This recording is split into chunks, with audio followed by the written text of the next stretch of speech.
Production funding for Behind the Headlines is made possible in part by the Bartlett Area Chamber of Commerce and its member A2H, engineers, architects, and planners, creating an enhanced quality of life for our clients and community. To learn more about A2H's services and markets, visit a2h.com. the WKNO Production Fund, the WKNO Endowment Fund, and by viewers like you. Thank you. A look at the growing startup community in Memphis tonight on Behind the Headlines.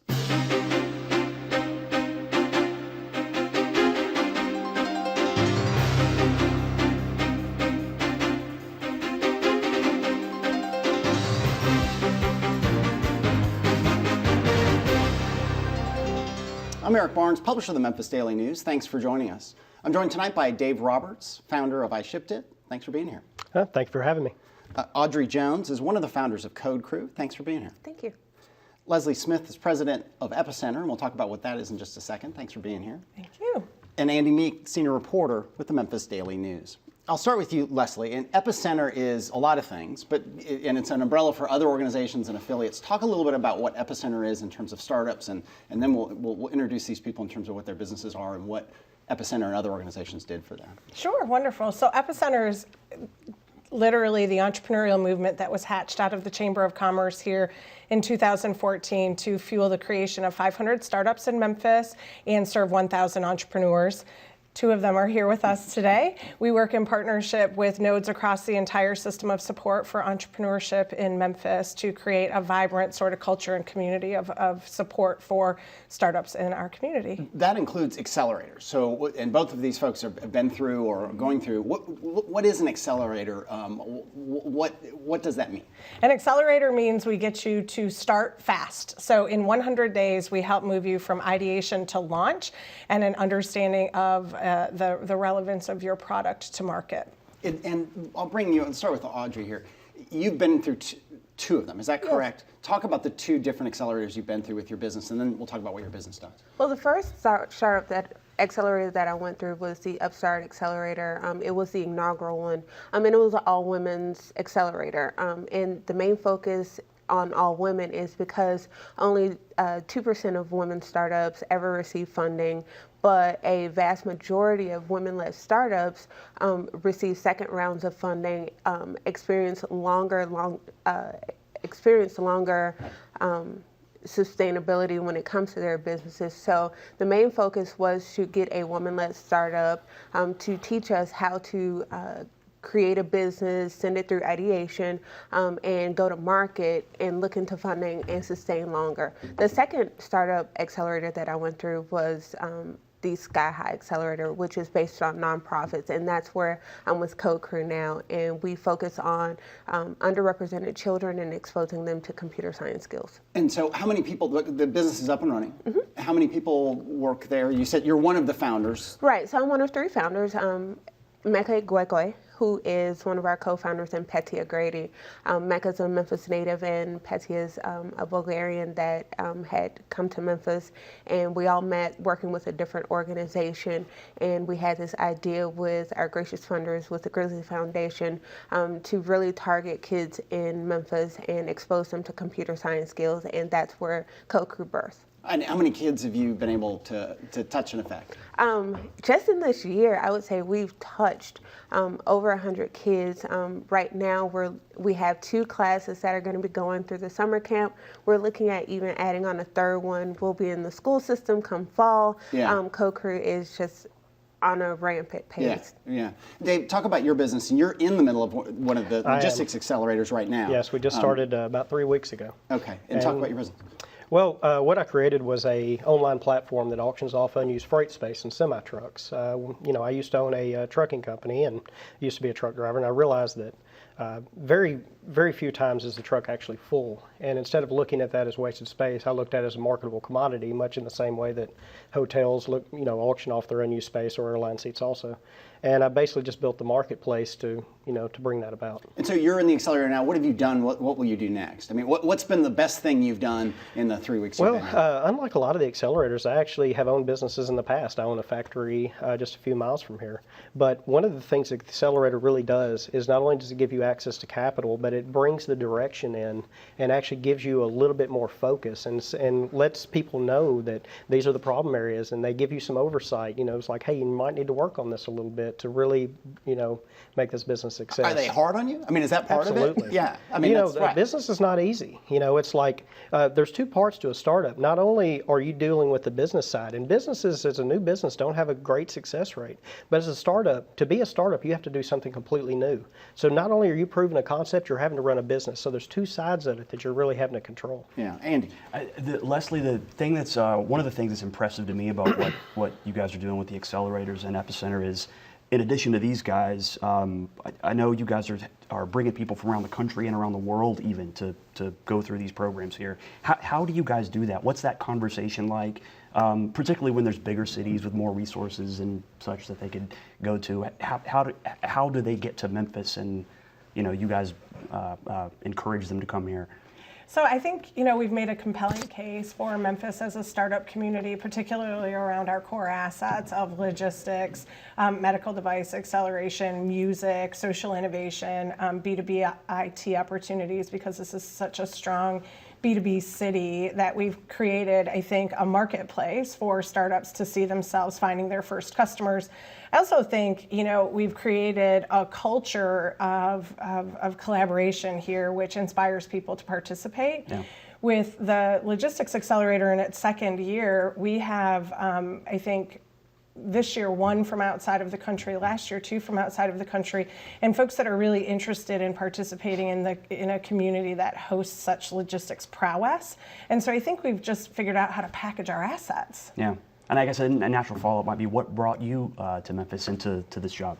Yeah, so I come here from Detroit, as you know, and there are so many analogs between our two cities that I felt like there was a great opportunity for me to not only share what I learned in Detroit during the time from 2008 until 2015 when I moved here, but also learn from Memphis, who has adapted to challenges economically in ways that are very different from the balance of the country, including Detroit. So I not only wanted to come here to share what I've learned, but learn what y'all have been doing without me. Yeah. Talk about some of the success stories from, we've got these people and we'll get focused on them again in a minute here, but some other companies that have come through. I mean, there are stages to this. You have the idea, you go through acceleration, you get a whole lot of training, input, feedback, like Dave was saying, sometimes rough feedback maybe, but then funding and then launch. Talk about some of the other ones. Not all of them succeed, but some of the ones that have.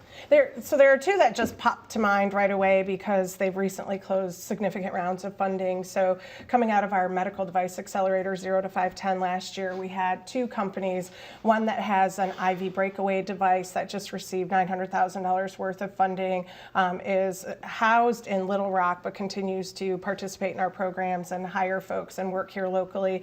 And then another, which is a dental membrane solution for infection post-op infection around dental procedures, raised $1 million in Memphis. So, to your point, Andy, we're also trying to dispel the myth that there isn't capital here for companies after they launch. Right. When you say raise money too, that's individuals, that's venture capital firms. What kind of money are people looking to, and what kind of money is out there for good ideas and good businesses? Yeah. So in Memphis, we're still really creative about the way we're answering the capital question. So it's largely individual angels and some smaller venture funds that are fueling these startups.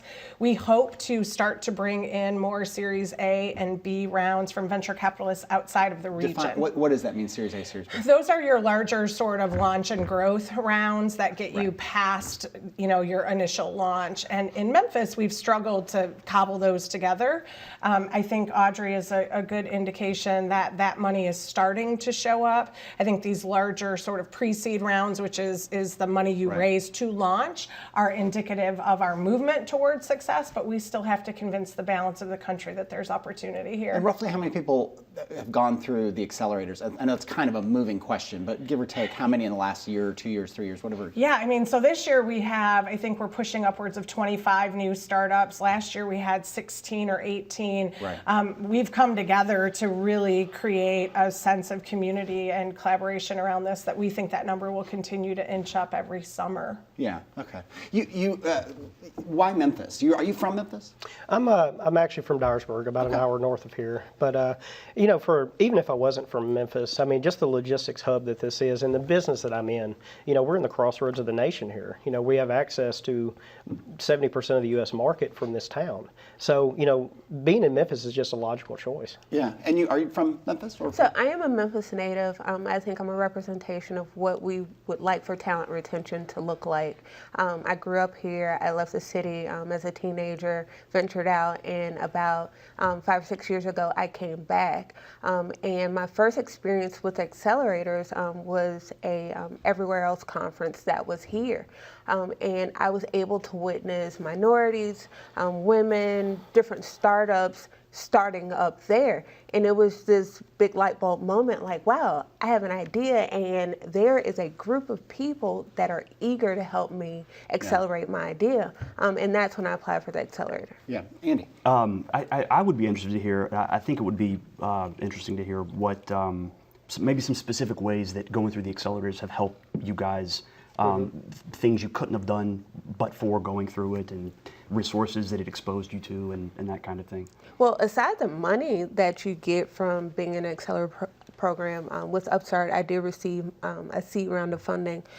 It's exposure to resources, mentors, people that can actually help you get your idea started. With the START group, there is a very close-knit group of individuals that are eager to help, not in just the form of, is there equity involved? It's just a helping hand. And I think it's very comparable to the community that is here in Memphis. People just want to help.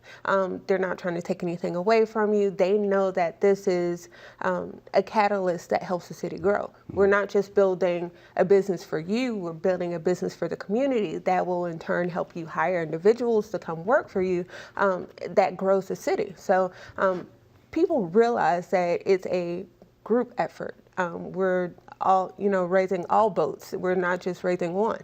Yeah. For you, same question to you. Well, for me personally, it's experience. That, I have some business experience, but they're in traditional businesses, and mine is a two-part application in software. That isn't what my background is. I was in, product design. So for me, it was the experience that these people at the accelerator have done it before. They've put boots on the ground. They were successful, and they're taking that experience and leveraging it toward us and toward our businesses, and that is invaluable. The assets that they bring outside of experience are, through some of the local sponsors here, the AutoZones, the FedEx, and they have been invaluable. They're leveraging their corporate assets, to help Memphis. Yeah. Talk about getting some of the corporate community. I mean, who are the mentors? Who are the trainers? Who are the people that they're working with? Yeah, so that's a great question. I think the Chairman's Circle initiative has really shined a light on all of our private sector partners that are willing to engage. I also think there's a historical group of folks that have been helping over the course of the last decade to really lift this community up. So we not only have this traditional base of mentors that have been deeply engaged for a long time, but this new emerging involvement, which allows us to take more shots on goal. We can support more entrepreneurs like Audrey and Dave by having more people there to support them. But I think, what Audrey said is really important. Oftentimes these resources are hidden in plain sight for entrepreneurs, and the Epicenter is really trying to shine a light on them so that you don't have to struggle through the process of your startup. And the accelerator is a really sort of coordinated and structured way to do that. And I know a little bit of it, but other people probably don't. You apply to get in, right? I mean, it is a program. You don't just sort of walk up, sign, and you're good to go. I mean, I would have to have an idea, and I'd have to convince you and others that it's worth the time that you're going to give. Talk about that process, that sort of vetting and application process. Right. So to Andy's point, we launch an international application through a platform called F6S, which is known to all folks in this community, this entrepreneurial community. We review all of the applications that come in for quality of really three components. Our perceived ability of that founder to move that idea to market, the strength of the innovation or technology that they want to bring to market, and the strength of the team. And so if we believe that those three things come together in a really interesting and provocative way, we'll invite them to participate in the accelerator. And it's important to note that you not only get this 100-day experience with all of this expertise wrapped around you and all of the post-acceleration that occurs for the coming 18 months.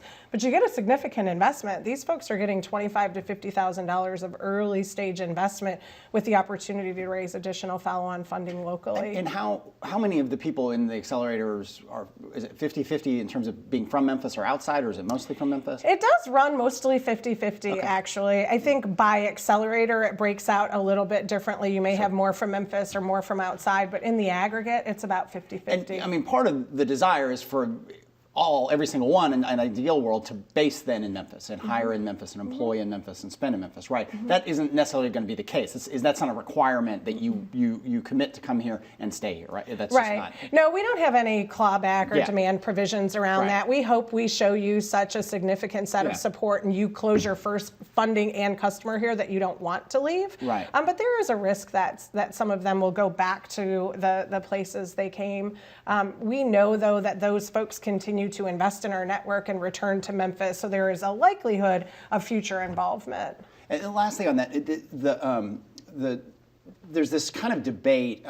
Other people in the startup community have talked about this, and I don't know that it's an either or thing, but some people view it this way. The city, the county, the state spends a lot of money attracting outside business, and it can be a very controversial thing in terms of tax breaks and relocations and cities. You know, we fight with Mississippi, and Mississippi fights with Charlotte, and all that kind of relocation of factories. Electrolux, Mitsubishi being one of the biggest. Other people have made the argument for the amount of money that goes into some of those big ticket relocation projects, you could fund far more entrepreneurs, homegrown businesses that could be not just small businesses, but really big businesses, the next FedExes or AutoZones or whatever. Yeah. What's your take on that? Is it an either or thing? Not to put you in a tough position. Yeah, I've been asked that question a lot, and I've spent time as a traditional economic developer and someone building entrepreneurial ecosystems, so I do think it's both and. I think you have to compete in both worlds, but I do think we have disproportionately invested in the large sort of elephant hunting that you talked about, and could invest more in the startup community and get enhanced outcomes with a better blend of economic opportunity for Memphians or people in the region. Right. Because and part of we're sort of guilty of that in the media. I mean, I have to say, if there's rumors of or there's a big announcement of a groundbreaking, we're all over that, and we might not be all over the startup business that could turn into an employer of 100 people. And we focus on it some, but probably not as much. And politicians, it's interesting. Politicians like the big, bright, shiny groundbreakings. And this is different, and there's not as good a photo op maybe for the politicians. What sort of political support or confusion, or lack of support, do you get for your efforts? So that's a great question, because the sort of timeline to build a startup is much longer than the timeline to attract an Electrolux, or at least from the perception to the general public. Yes. Exactly, because it's actually quite long to get an Electrolux to Memphis.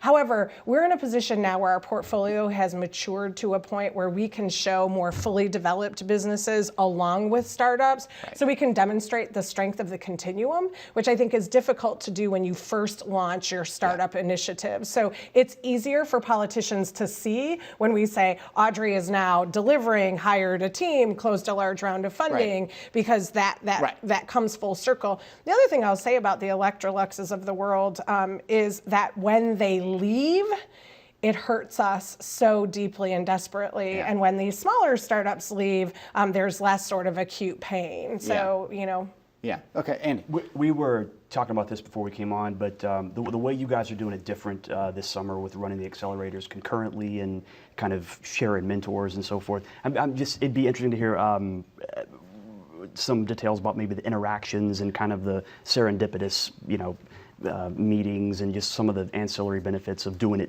different that way this year, maybe from all of you guys.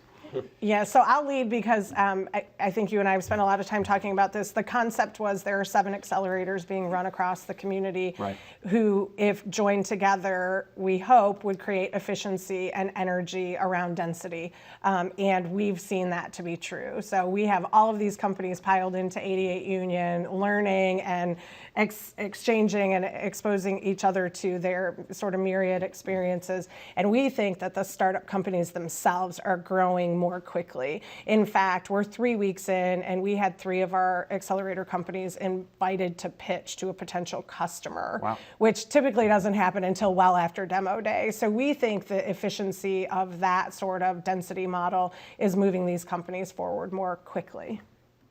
Well, since this startup is the first time that we've all been together, and all of these accelerators, from the medical devices to the nonprofits to the music industry, we're all working together. But there's business is business. That we all have a product that we're trying to put out. Whether it's trying to help children, or if it's a service like what I have, or a medical device.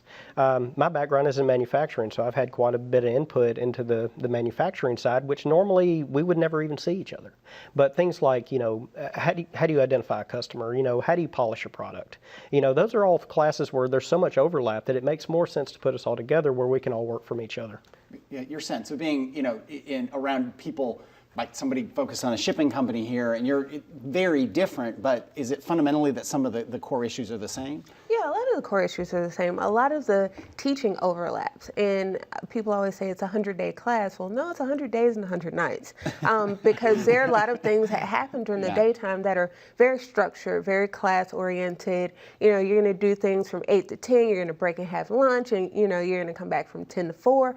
But afterwards, there are a lot of opportunities where you and different people in your cohort get to meet and exchange. And so it's a lot of that knowledge that sparks those eureka moments. It sparks those, oh, I didn't think of that for my URL. Oh, I didn't think of that for my tagline. And a lot of that happens after hours. It happens, when you're up there and it's 2 o'clock in the morning and your wit's end and somebody walks in the room and puts that thumb on that one thing that you kept overlooking. But that goes back to that community relationship that you have with all the other cohorts that are in there.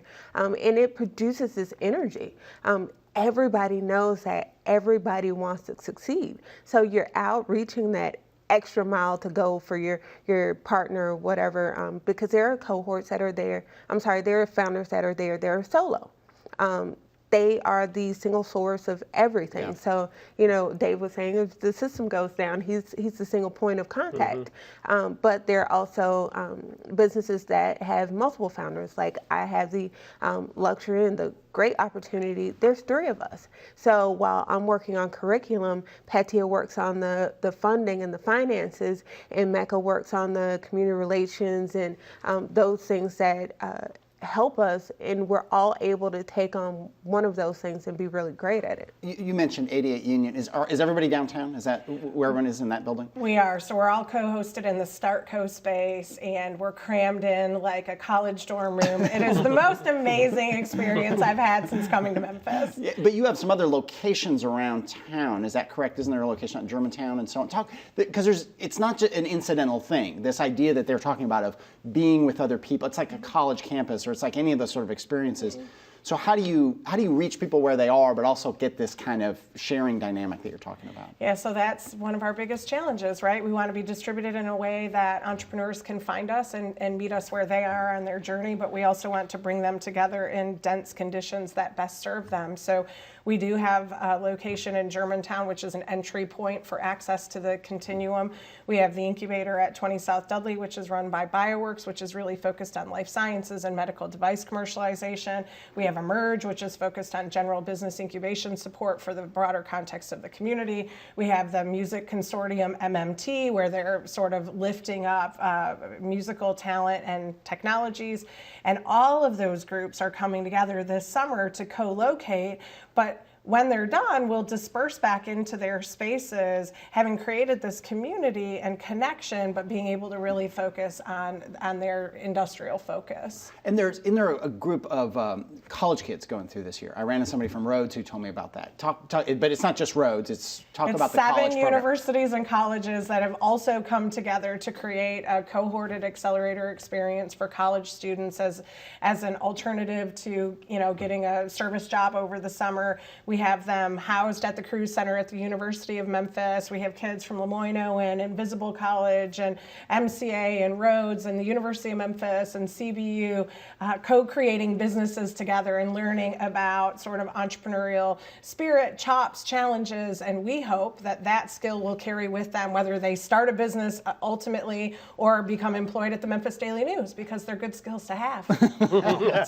That's good. So they're not actually doing, and I'm going to get a bunch of resumes on that, they're not actually putting real businesses, or they are working on real businesses that they might start and work on? They are, but they're in interdisciplinary, interinstitutional teams, Yeah. and they're designing the businesses through the process of the summer. Do you do anything in the high schools or the middle schools, or is that kind of a goal down the road? It is a goal. We're working with a young man called Hardy Farrow, who runs an entrepreneurial program in the high schools, and we've continued to sort of push him to stretch into other spaces across the community. So we hope to really amp that up coming into the next school year, because there has to be a continuum to the point, Code Crew's making, there has to be a continuum of young folks that are moving into these opportunities. Yeah, because we only have a few seconds left, but it's an interesting thing. People complain about how certain things aren't taught in high schools, and how to balance your checkbook and just basic personal finance, but entrepreneurship isn't taught, and it can be. I mean, some people would say it can't, but you certainly would say it can. And must. It Yeah. must be. Yeah. Okay. Well, thank you all for being here. Thanks very much. Good luck. Good luck with your process. Good luck with yours. Thank you, Andy. Thank you, Leslie. Thank you. And thank you for joining us. Join us again next week.